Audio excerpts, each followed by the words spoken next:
ziar bu baax a baax ci ajuma ji kontaan teew fii nii ci fin de semaine bi waxtaanee ba tey actualité ci kanam li gën a fës ci bés bi ci wàllu xibaar di ngeen ko am ak rédaction bi ci wolof ak ci français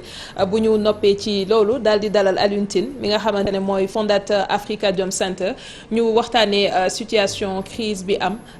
au niveau régional ci Afrique de l'Ouest ci wàllu yenn dëkk yi moo xam mu soxal ay élections yoo xam ne ñu ngi koy dëgmal yenn ci réew yooyu la nga xamante ne ñoom def nañ ko think tank boobu ci wàllu xalaat daañu ko waxtaanee fii bu fi teewee ñu xool rek lan lañ ci war a mën a jëri comme njëriñ ci biir Afrique leneen loo xamante ne nii ñu ngi koy waajal ëllëg la mu di journée mondiale de lutte contre la poliomyélite ñu dalal nag docteur Ousseynou Badiane mi nga xamante ne mooy coordonnateur bu programme élargi de vaccination ca ministère de la santé docteur Badiane dalal jàmm ci plateau bi.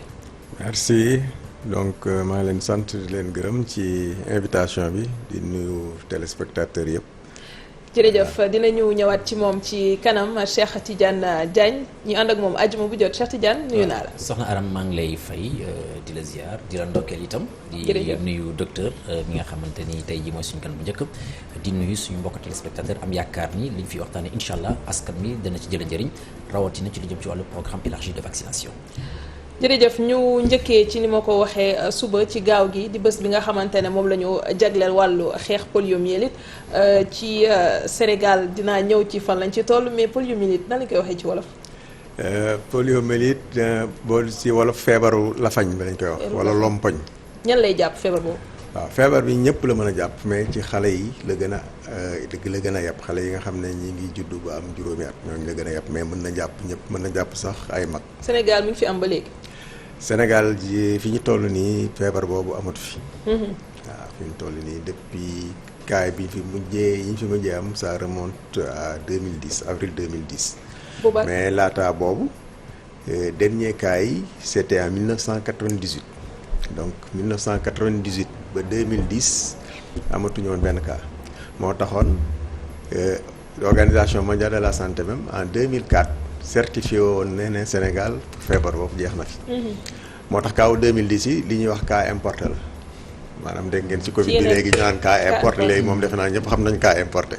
donc kaaw polio yooyu cas importé la woon mu jege woon ci beneen dëkk ñëw mais bi ñu ñëwee fekk ay xale yoo xam ne fii ñàkkuwuñu woon mu jàpp leen donc entre janvier ba avril 2018 ñu amoon fukki cas ak juróom-ñett. mais temps boobu dañoo defoon li ñuy wax riposte maanaam jaamaarloog moom boo xam ne bu efficace la moo taxoon en quelques mois ñu organiser ay activités yu bëree bëri yoo xam ne moom moo permettre woon ñu arrêter transmission boobu moo tax Sénégal perdre woon statut boobu nga xam ne statut de pays libéré du poliovirus. maanaam pays boo xam ne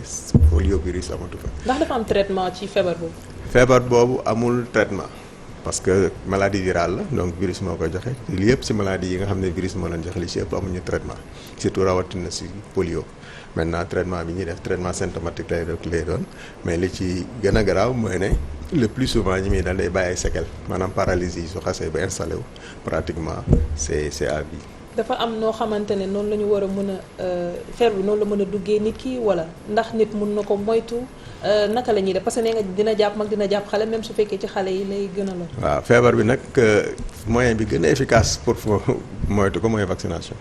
donc moo tax ñuy insister ci vaccination parce que à part vaccination amul benn moyen boo xam ne efficace na à 100% pour éviter maladie bi donc moo tax ñuy insister ci vaccination parce que c'est moyen bu efficace la bu sûr boo xam ne dina mën a protéger xale yi ba nga xam ne ni duñu am feebar boobu. mais vaccination boobu ngay wax noonu c'est à quelle période lañ koy jël c'est pendant la grossesse de la maman wala. non après naissance de l'enfant. bon boo ñëwee Sénégal à partir à la naissance déjà dañuy njëkk a administrer première dose bi. donc après ñu administrer ko maintenant su xale bi amee weer ak genn wàll bu si tegaatee beneen weer mu jël deuxième dose bu si tegaatee beneen weer mu jël troisième dose bi muy jël troisième dose bi ñu boole ko ak beneen dose boo xam ne injectable. donc ñu ko polio inactivé donc yi muy njëkk a jël polio oral bi la mooy toq yi bu demee ba am 14 semaines buñ koy defee troisième toqal bu mujj bi dañ ko ci yokkal maintenant benn injectable boo xam ne moom la ñuy wax VPI bi muy polio inactivé bi donc loolu su ko xale bi jëlee normalement mën protéger na ko toute sa vie contre poliomyélite. su fekkee feebar bi jóge na fi kon lan moo tax ñuy insister ba tey ci sensibilisation bi. parce que feebar bi jóge na Sénégal mais jógewul ci àddina bi donc tant que feebar bi jógewul ci àddina bi. feebar bi menace bi mi ngi fii ba léegi. mi ngi mel ni léegi comme corona moo xew mi ngi mel ni ñu ne Sénégal 0 cas. oui fekk yeneen pays yi ñi nga am ay cas c'est pas parce que Sénégal 0 cas la rek après feebar bi jeex na fi donc tant que jeexul ci àddina bi mënu fee jeex. surtout que nit ñi mën nañ ko wàllante aussi. parce que nit ñi mën nañ ko wàllante et puis léegi comme on dit ci benn village planétaire lañ nekk donc nit ki mën naa jógee Chine tey wala Inde faran ci Sénégal. donc tant que àddina bi yëpp feebar bi jógewu fa ba jeex amul benn dëkk boo xam ne yaa ngi li ñuy wax à l'abri maanaam affaire bi yomb na la donc pour loolu bañ a dal xale yi dañuy continuer di leen ñàkk tant que feebar bi mi nga am bu ñu demee nag ba éradiquer ko au niveau mondial ba nga xam ne jeex na tàkk su boobaa nag la ñuy door a xool nag kii nan lañ ko arrêté. dafa am tey ay pays yoo xamante ne ci liste rouge lañ nekk su ma ko mënee misaalee noonu ci yoo xamante ne xëy na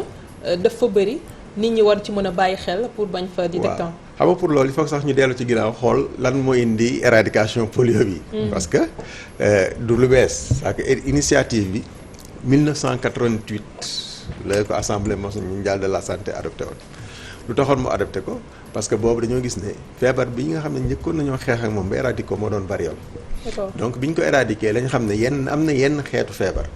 yoo xam ne ni am na ay critères yoo xam ne tëral nañ ko xam ne feebar bi su dee répondre na ci critères yooyu war nañ ko mën a éradiquer donc ci lañ xool gis ne polio répondre na ci critères yooyu et que feebar bu garaaw la woon buy indi problème yu bari parce que fii lafañ bi la ñuy gis mais aussi day rey donc parce que li muy paralyser membre yi noonu les paralyser yi muscle bu mën a nekk ci yaram bi mën a la attaquer donc bu paralyser muscle respiratoire yi xale bi day nekk en détresse respiratoire donc bu njëkk ba dañ leen doon defar sax li ñuy wax poumon de fer donc boo gisee ci image yu polio yu bari da nga ko gis donc loolu da doon indi ay décès ñu ne donc nañu attaquer polio bi d'autant plus que répondre na ci critères et puis am na ay vaccins yu efficaces donc 1988 bi ñuy lancé initiative bi boo xoolee ci àddina bi y avait 125 pays yoo xam ne polio dafa endémique woon maanaam polio bi dafa nekkoon jóge fa tout le temps. manière permanente. Voilà et puis boobu en 1988 ils avaient dénombré au minimum 350 000 cas dans le monde donc mooy 350 000 ñetti téeméer ak juróom fukki junni. ñoo xam ne affecté lañ leen. donc boo defee initiative bi ba ñëpp dugal seen loxo ba ñu commencé lutte bi dem nañ ba tey soo xoolee. ci 125 pays yooyu léegi ñaari pays ñoo ci des. muy Afghanistan ak Pakistan. 350 000 cas maintenant on est à 100 cas 104 cas. lan mooy expliquer mu des dans ces pays asiatiques parce que boo xoolee pays yooyu lu ñu bokk mooy Asie la ñu nekk Afghanistan Pakistan. bon du nekkul peut-être ci continent bi ñu nekk mais contexte bi ñu nekk soo xoolee c'est les pays où il y a l'insécurité. Oui. Donc surtout avec les extrémistes islamiques yoo xam ne ñu ci bari aussi dañuy refuser vaccination bi mais aussi il y a des zones où les gens ne peuvent pas accéder il y a même des vaccinateurs qui ñoo xam ne dañoo demoon foofu di ñàkk sax am na ci ñu rey foofu. donc pays boobu yi koy expliquer contexte géopolitique boobu je pense que moo tax feebar bi des foofu ba léegi. booy xool Afrique yàgg na pays yëpp pratiquement demoon nañ ba jeexal polio seen dëkk ba mu des Nigéria aussi problème boobu loon nangu refi yi ñàkk yi ñu doon nangu moo indi woon aussi feebar bi law fa mënu foon jóge ba ñi nga xam ne ngànk nañ diine bi foofu wax ci ba ñu ba nit ñu commencé nangu ñàkku si la commencé feebar bi génn ba 2016 août 2016 la ñu am le dernier cas au Nigéria booy xool le 25 août bi passé lañ door a certifier que l'Afrique maintenant est libérée. donc fi mu nekk nii tous les continents yëpp libéré nañ leen ba mu des Asie donc Asie tey Afghanistan Pakistan su doon ne feebar bi jeex na fa dañuy daan léegi l'éradication mondiale atteindre nañ ko ñu certifié ko. xeex bi dafa laaj également ay moyens nambu de dañuy sensibiliser mais financement boobu noonu est-ce que mate na surtout contexte bi ñu nekk nga xamante ne xel yi ci Covid la gën a dem te yu bëri ci lañ ko gën a accentuer. waaw parce que pays yu mel ni parce que booy xool sax même si éradication bi dafa am ce li ñuy appelle l'initiative mondiale d'éradication de la polio donc mu nekk genre benn fonds consortium boo xam ne ñu bari ñoo ci intervenir di ci def seen xaalis di ci def seen xel di ci def seen doole mais soo xool pays yu mel ni Sénégal gëj nga fee dégg ñu ne campagne polio. li ko waral mooy campagne yi en fait normalement su fekkoon ne nit ñi ngi ñàkk normalement ci li ñuy wax PEV de routine maanaam programme de vaccination bi dëkk yi duñ soxla organiser campagne. moo tax Sénégal fi mu nekk nii comme ñun suñu programme performant am na ay performance yoo xam ne soo jëlee fukki xale pratiquement ñàkk nañ juróom-ñeent yi donc moo tax fi mu nekk nii risque bi c'est pas très élevé. moo tax te campagne yi gëj xaw fee gëj mais yeneen pays ñu ngi continuer di organiser ay campagne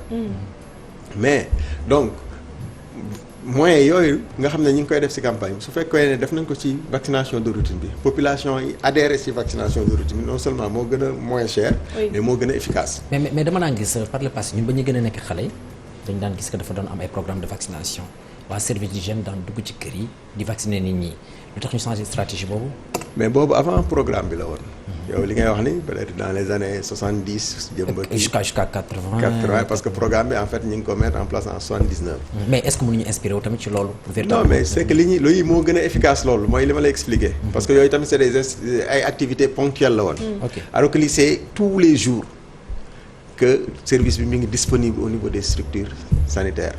ñi nga xam ne ni jotewuñ ci structure sanitaire bi ñi ngi def li ñuy wax ay stratégies avancées maanaam di jóge ci di dem ci campagne di leen fekki pour ñàkk leen donc su fekkee ne xale yëpp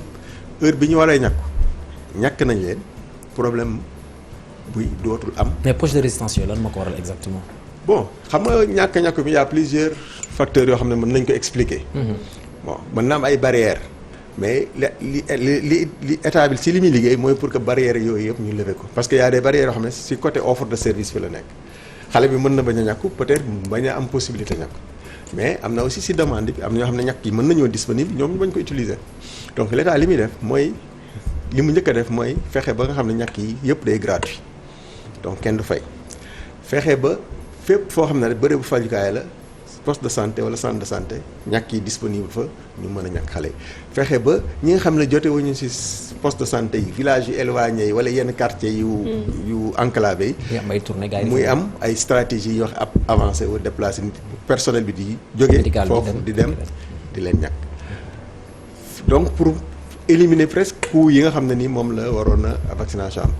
léegi sax dem nañ ba gis ne loolu doyatul mais il faut que même heure vaccination yeeg jour yi ñu jéem a xool ak disponibilité population bi pour mën ko adapté ci loolu pour que ñëpp mën a jot ci ñàkk yi mais nag mu des léegi si loolu lépp amee nag si conditions yëpp réunir aussi ñi nga xam ne tamit yor nañ seen doom ñu war nañ leen ñàkk ñu bañ a sàggan ba ñàkk leen yóbbu donc ñoom tamit ñu jël responsabilité pour yóbbu parce que dañ naan vaccination c'est un droit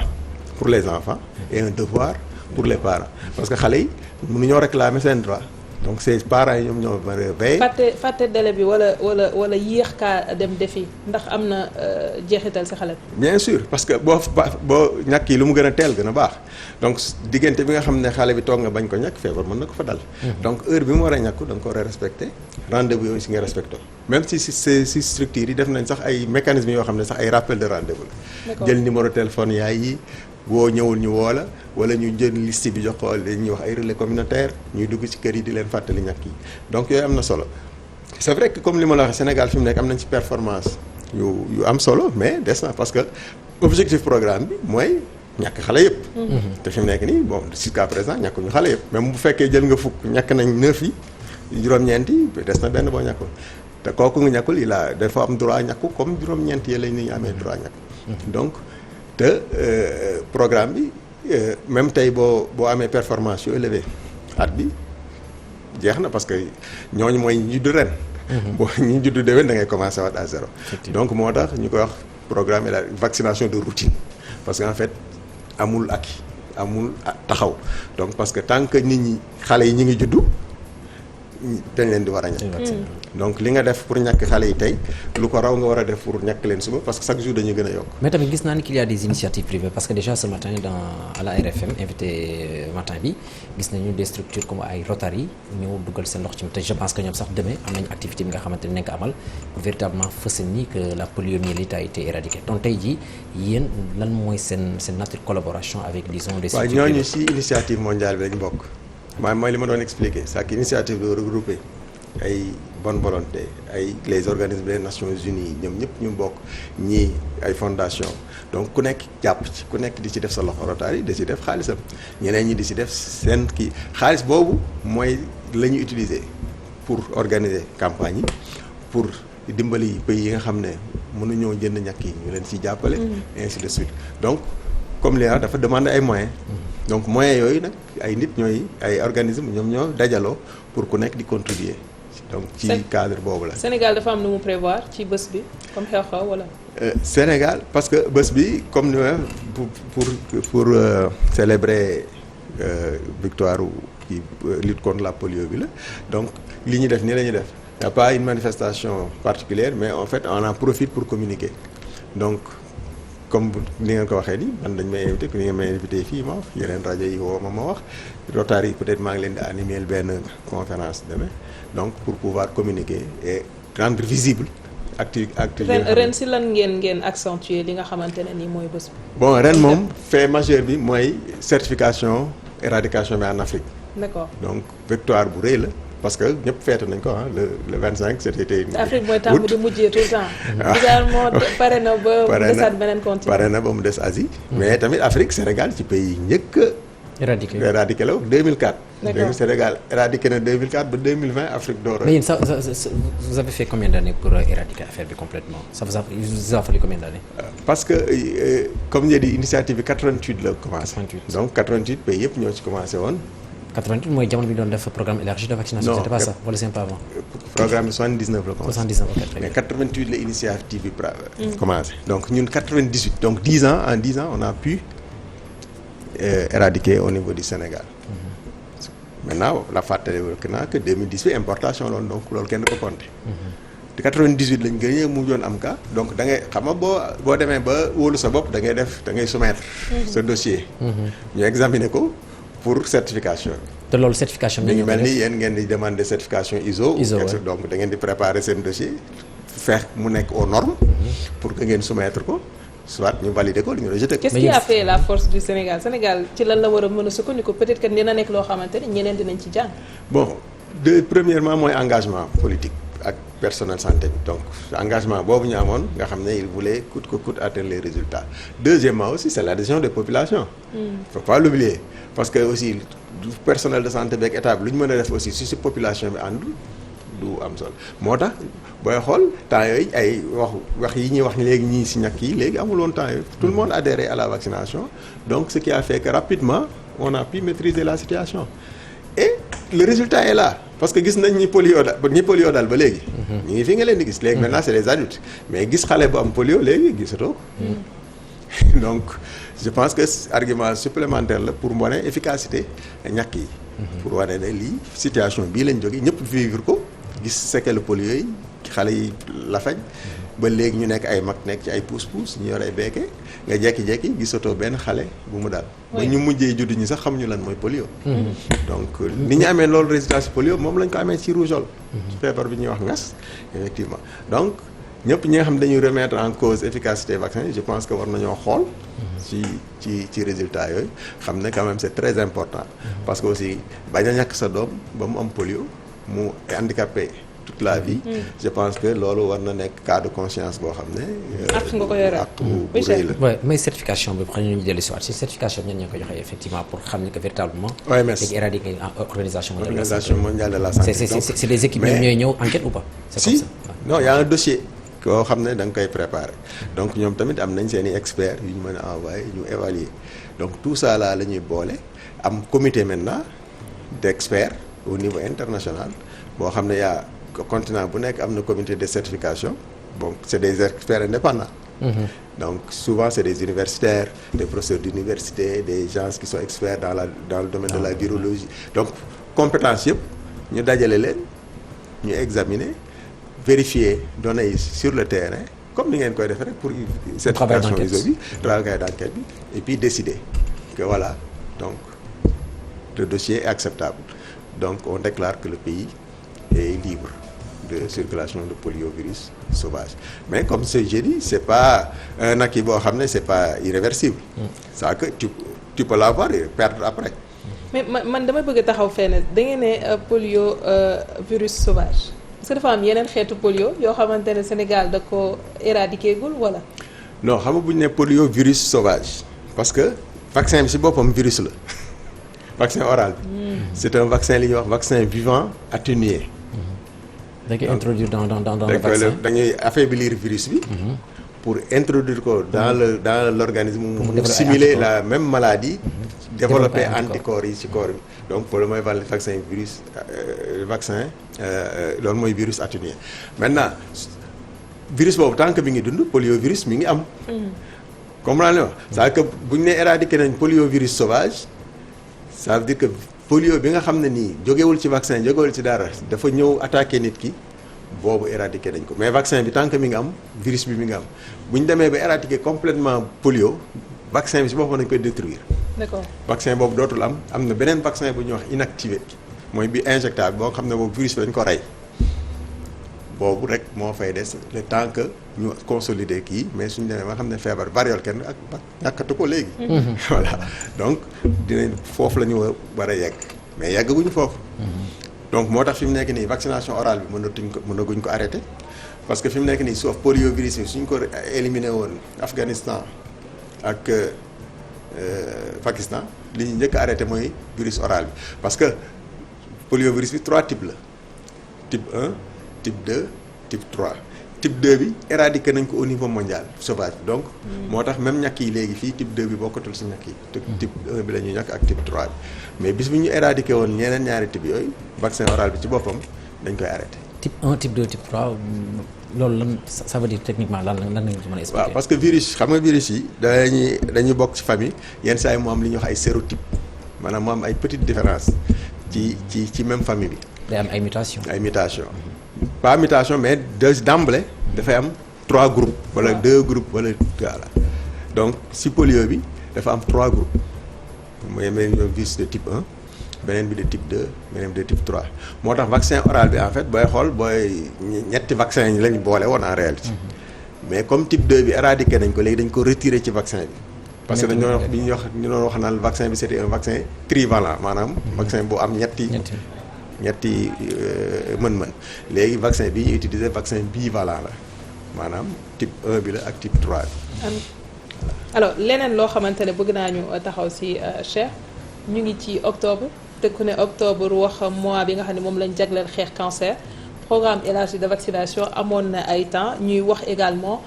ñàkk boo xam ne dañ koo jagleel jeunes filles yi pour xeex li nga xamante ne mooy cancer du col loolu fan lañ ci toll. waaw vaccin ba léegi ñu ngi ci.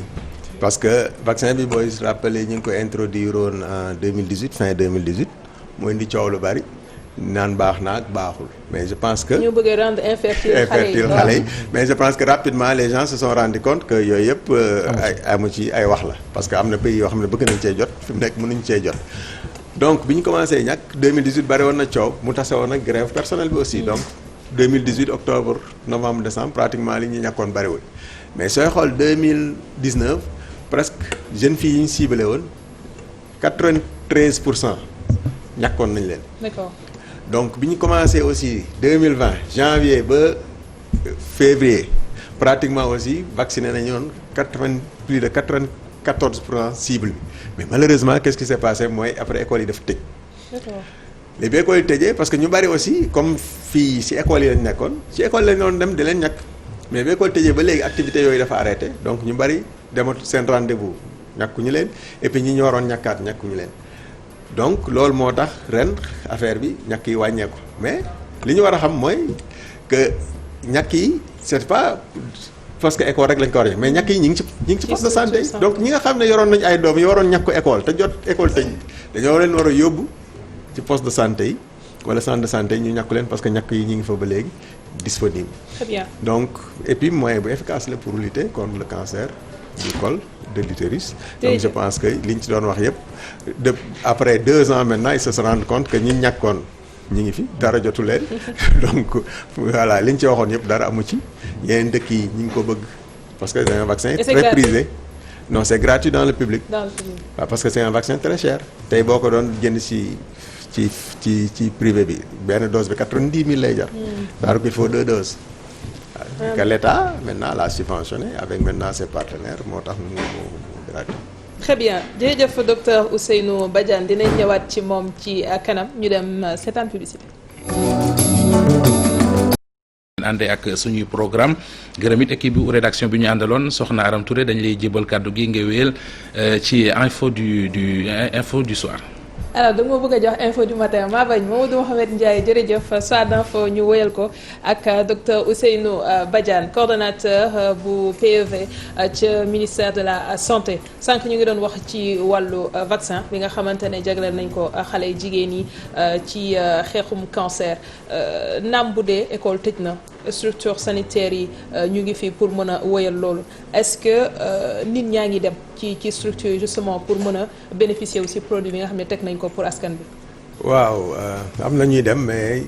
majorité bi en fait demuñu parce que en fait li ñi comprendre mooy ne vaccination bi école lañ koy defee alors que école bi c'était juste pour faciliter ñàkk yi mais ñàkk yi dañ koy def ci école yi mais dañ koy def aussi ci structure sanitaire yi donc ñi nga xam ne nii yor nañ doom bu war a ñàkku buñ ko yóbboo n'importe quel jour buñ ko yóbboo structure sanitaire bi leen gën a jege dañ ko fa mën a ñàkk. ñaata la ñuy débourser. dara rien du tout donc c'est gratuit. et que ñàkk yi comme li ma waxee xale bu nekk ñaari dose la war a jël à 6 mois d'intervalle donc day jël benn dose bu toogee juróom benn weer mu jëlaat beneen mais bon am nañ espoir aussi que écoles yi dinañ tijji novembre. donc bu ñu tijjee novembre aussi entre novembre et décembre aussi peut-être dañ mën a rattraper waat lu ñu bari ci xale yooyu mais daal li gën mooy fi mu nekk nii li ñuy ñaax parents yi li ñaax personnel santé mi sensibiliser leen aussi que ñàkk yi ñi ngi ci structure yi. et que ku sa doom waroon a ñàkk école aussi raté ko aussi boo demee ci structure bi la gën a jege di nga fa mën a am ñàkk yi dinañ ko fa ñàkk. alors programme bi tey lan la nga xamante ne nii la moo ko desee ci wàllu chantier yoo xamante ne tey ci ay feebar la naam bu dee état bi teg na moyen pour ñu dérouler mais ba tey des na ay jéego pour ñu mën a matal li nga xamante ne moom la ñuy xaar. waaw parce que programme bi comme ni ma la ko waxee objectif am mooy ñàkk yi nga xam ne yëpp nekk na ci programme yi. ñi nga xam ne ñoo ci war a bénéficier wu ñëpp ñu ñàkk leen ça veut dire que ñu bañ a bàyyi benn xale boo xam ne nii dafa waroon a ñàkku fekk ñàkkuwul wala mu tardé ci ay ñàkkam donc loolu nag lu jafe la mais loolu mooy mébét bi donc lépp loo xam ne nii état bi mën na ko def. pour loolu ñu arrivé si dañ ko def et puis aussi lépp lu ñu mën a def ci ñaax ci population bi pour que aussi ñu adhéré ci loolu ba ñu atteindre objectif boobu dañ ko def parce que objectif bi nekkul rek ñàkk xale yi mais mooy aar leen ci feebar yi nga tax xam naa ñàkk yi moo leen tax a jóg fi nekk ni ñu ngi ci éradication polio donc li ñuy ñaan mooy au niveau Afrique dem na fi mais au niveau mondial mu denc fi ba ñu mën a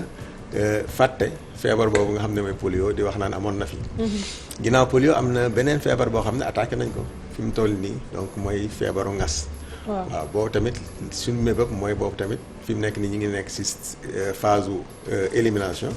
mais liñ ci bëgg mooy boobu tamit su polio jeexee ñu dem ba éradiquer feebar boobu yeneen feebar yëpp yi nga xam ne nii dafay dal xale yi da nga xam ne mën nañ koo moytu par ñàkk ñu fexe ba feebar yooyu disparaître kenn dootu leen fi gisati soit ñu éradiquer leen wala ñu yóbbu leen ci niveau boo xam ne ni kenn dootu ko amati tant que ñi ngi ñàkku parce que am na yoo xam ne kenn mën na ko éradiquer mais tant que ñi ngi ñàkku xale yi ñi ngi jël seen ñàkk dootuñu ko gis donc loolu moom mooy objectif bi c'est vrai que loolu demande na ay moyens demande na du temps mais ñi ngi ciy liggéey donc ku nekk da ci am wàll gouvernement def ci am wàll population bi am ci wàll donc ku nekk da ngaa war a joxe sa wàll pour que ñu mën a ensemble atteindre objectif. lan mooy collaboration bu dee am na ak communauté yi ci liggéey bu mel noonu. parce que en fait li ñuy defar c'est pour les communautés donc am na benn bindkat bu wax naan tout ce que vous faites pour moi sans moi c'est contre moi. donc bu fekkee ne ñàkk yi pour communauté yi moo tax ñu jóg mënuñu ci liggéey tant que communauté yi ànd ñoo ak ñoom depuis bi nga xam ne ñi ngi tëral.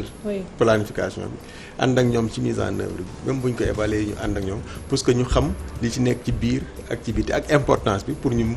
dimbalante parce que tamit état bi njariñu askan bi moo ko war a tax a jóg. donc askan bi aussi bu ñu comprendre ne seen njariñ moo ci nekk aussi dinañ ci adhérer ba nga xam ne waxtaan bi day neex ba nga xam ne nii ñun ñëpp suñu bëgg-bëgg benn la donc ñu mën ko atteindre ensemble. ba tey damay ñëw ci accessibilité parce que am na solo am na ay structures de santé yu am ci réew mi mais ci zone yi gën a reculé ñooñu tamit ci askan bi la ñu bokk est-ce que tey produits yi nga xamante ne nii yéen a ngi koy mettre à la disposition de ces structures là pour que nit yi mën ci jot ñi nekk également dans les zones les plus reculées dinañ ci am wàll. waaw actuellement amul benn structure de santé boo xam ne fu mu mën a nekk ci Sénégal zone bu nekk boo demee ba ci parc Niokolo ba bu fa amee poste de santé boo fa demee ñàkk yi di nga ko fekk. maintenant mu des ñi nga xam ne dañoo sori lool structure de santé parce que aussi am na ba léegi jusqu'à présent am na dëkk yoo xam ne jegewuñu structure de santé. ñooñu kenn du leen wax sax ñu ñëw di ñàkku ci poste de santé yi mais comme li ma la wax dañuy def ay stratégie avancée wala li ñuy wax stratégie mobile nga xam ne ñàkkkat yi ñooy jógee ci bërëbu fajukaay yi jël ñàkk yi dem fekk leen ba fi ñu nekk pour ñàkk leen donc loolu mooy li ma wax ne nit ñi maanaam li ñuy wax droit universel à la vaccination. donc loolu dafa li nekk benn ponk ci plan mondial d'action pour les vaccins mooy ne nit ki fépp fu mu mën a nekk la xale fu mu nekk. waaw fépp fu mu mën a juddoo lu néew niveau de richesse bu ay parents am ak niveau d'éducation bu ay parents am warul tere mu war a mën a ñàkk. Covid bi ndax sooxeelul liggéey bi. waaw Covid bi ci commencement bi sooxeeloon na liggéey bi mais léegi alhamdulilah je pense que léegi nit ñi reprendre nañ parce que bu njëkk bi tamit li ñuy wax bi ñuy Covid bi. commencement bi déjà y avait des mesures de restriction yoo xam ne nii aussi daf doon impacté ci vaccination. ensuite aussi personnel de santé bi tamit ni ñu impliqué woon ci lutte bi ils étaient débordés loolu yëpp dafa indoon ay gàllankoor. ak ay rumeurs yoo xam ne ñu ngi ko doon wax ci ñàkk Covid bi donc yéen a ma ko gën a xam loolu lépp taxoon na nit ñi xaw a TSM et puis on avait dit ñoom ñu ngi toog seen kër. donc rester chez vous bi semi confinement bi donc yooyu yëpp dafay indi woon du ci vaccin yi rek mais ci système de santé bi de manière globale programme yëpp la impacté woon. très bien mais gis nañ ne ñàkk yi sax moo ci gënoon moins impacté. mais léegi nii gis nañ ne weer yi ñu génn quand même performance yi. les choses reprennent leur cours. Voilà. Merci beaucoup docteur Ousseynou Badiane le coordonnateur du programme élargi de vaccination au ministère de la Santé. On revient.